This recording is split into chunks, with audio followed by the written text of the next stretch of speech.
Silky গাও silky গাও। গ্রামের বাড়িতে যাওয়ার পরে নদীর পাড়ে যখনই গেছে তখনই সেই পুরানা মানুষগুলোর সাথে আবার দেখা হলো, দেখে মনটা বইরা গেল না।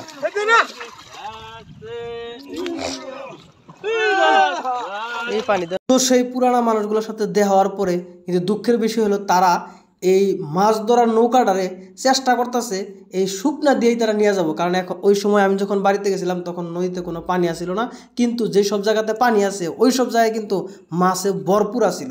এই জায়গার থেকেও কিন্তু প্রতিদিন মানুষ মাছ ধরে, এত বেশি মাছ আমি আপনাদের ভাষায় প্রকাশ করতে পারবো না।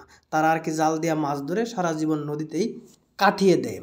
আসলেও মানুষ যখন বিপদে পড়ে তখন বোঝা যায়, কিন্তু আমার নৌকা আজকে যে শুকনায় পড়ে গুতাগুতি করতেছে এটার জন্য আমি খুব কষ্ট পাইতেছি।